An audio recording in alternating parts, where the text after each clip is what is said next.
June 28, 1914, Sarajevo. Two gunshots shattered the calm of a summer morning and echoed across the globe, claiming not only 2 lives in an open car, but eventually more than 17 million lives across battlefields worldwide. This is the story of how a teenager's desperate act, carried out on a forgotten street corner, became the spark that ignited the First World War. Archduke Franz Ferdinand, heir to the Austro-Hungarian Empire, sat proudly beside his beloved wife Sophie, waving to crowds that lined the streets in what was meant to be a triumphant display of unity. But hidden among those very crowds stood 19-year-old Gavrilo Princip, a frail student clutching a pistol and burning with revolutionary passion. What happened in the next few moments changed everything. Europe in 1914 was already on edge, a massive powder keg of tensions ready to explode.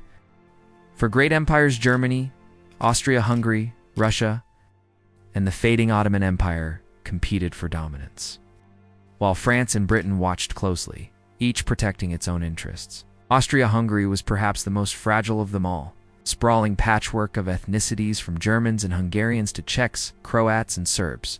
Each group dreamed of independence, and nationalism spread like wildfire. Nowhere was this fire hotter than in the Balkans, where South Slavs longed for unity under the Kingdom of Serbia. Behind closed doors, Serbian leaders encouraged revolutionary movements inside Austria-Hungary. Fueling anger among its rulers, the great powers believed alliances would preserve balance. But these alliances only ensured that a conflict in one corner of Europe could drag the entire continent into war. Germany stood firmly with Austria-Hungary, while Russia pledged to defend Serbia and France backed Russia. Britain watched uneasily, committed to Belgian neutrality, but wary of German power. Military planners built rigid strategies like Germany's Schlieffen Plan, which envisioned a lightning strike through Belgium into France, before turning east to fight Russia. Once these plans were activated, they could not be undone. Europe was tied to a doomsday machine of its own design. Meanwhile, in Sarajevo, small groups of young radicals dreamed of liberation. They called themselves young Bosnian hardened killers. But students and poets who spent their nights in coffee houses, debating philosophy, literature, and the meaning of freedom. They believed the Austro-Hungarian occupation of Bosnia was a deep injustice, and some turned to violence as the only solution. Gavrilo Princip was one of them. Born into poverty in 1894, frail in body but sharp in mind, Princip carried the anger of his people, and the romantic belief that one bold act could change history. Along with his friends Nedeljko Kabrinovic and Trifko Grabez, he connected with the secret Black Hand Society, Serbian officers dedicated to building a greater Serbian state. By spring 1914, their mission was set: assassinate the Archduke whose policies would shape the empire's future. Franz Ferdinand himself was not a simple villain. Born in 1863, he became heir only after a series of family tragedies. Above all, he was a man capable of deep love.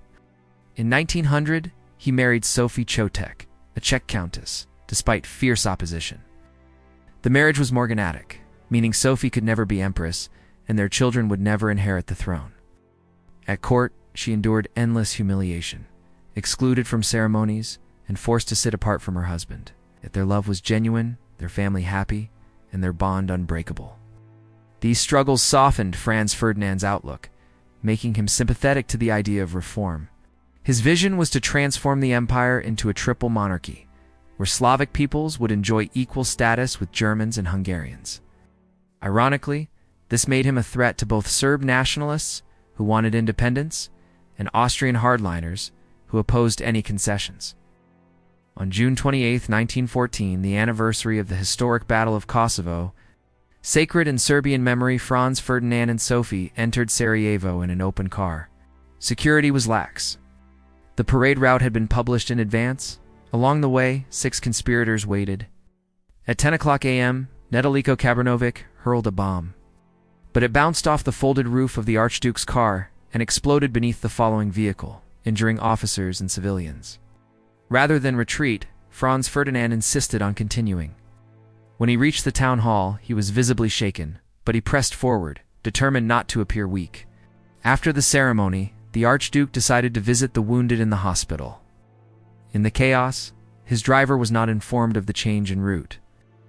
At 10:45 a.m., the car turned onto Franz Joseph Street, directly past a delicatessen where Gavrilo Princip stood. Earlier, convinced the mission had failed, he had stopped for a sandwich. But when the car halted just meters from him due to the wrong turn, Princip's chance reappeared. He stepped forward, drew his pistol, and fired 2 shots. One struck Sophie in the abdomen, the other Franz Ferdinand in the neck. As blood flowed, the Archduke's final words were for his wife. "Sophie dear, don't die. Stay alive for our children." Within minutes, both were gone. News of the Sarajevo assassination spread rapidly, and shock turned into fury. Austria-Hungary's leaders prepared their response. On July 5th, Germany gave Austria a blank check of unconditional support. Armed with this guarantee, Austria issued the harsh July ultimatum to Serbia. Though Serbia accepted most demands, it could not allow Austrian police inside its borders. On July 28th, Austria declared war. Russia mobilized in defense of Serbia. Germany declared war on Russia, then on France. And when German troops invaded Belgium, Britain entered the conflict. Within weeks, what began as a murder on a Sarajevo street corner had set all of Europe ablaze. World War I became the first industrial war. Machine guns, artillery, poison gas, and trench warfare created unimaginable suffering. At battles like the Somme and Verdun, millions died for mere yards of ground. Soldiers lived in mud, surrounded by rats and corpses, enduring endless shelling and gas attacks. When the war finally ended in 1918, over 17 million people were dead, millions more wounded or displaced, and the world forever changed. The war to end all wars instead sowed the seeds for the next global conflict. What lessons can we draw from this tragedy? The WWI assassination of Franz Ferdinand shows how small actions can unleash catastrophic consequences. A 19-year-old with a pistol altered the course of history. A wrong turn by a driver became one of the most consequential mistakes ever made. The rigid alliance system turned a local crisis into a world war. And behind it all were human beings, lovers, dreamers, parents, and children caught in forces they could neither control nor escape. Franz Ferdinand's final words to Sophie remind us that history's grand events are ultimately human stories of love, loss, and fragility. Princip himself was not a monster, but a young man consumed by idealism, poverty, and anger. Their collision destroyed an old world and gave birth to the modern one we live in today. This has been reality of battlefields. The story of June 28, 1914, is not just about the assassination that started the First World War, but about the fragility of peace and the unpredictable power of human decisions. If you found this story meaningful, don't miss our next episode on Life in the Trenches, The Untold Soldier. Stories of World War I, subscribe to join us as we uncover more history lessons from the world's most pivotal moments. Because only by understanding our past can we hope to navigate our future.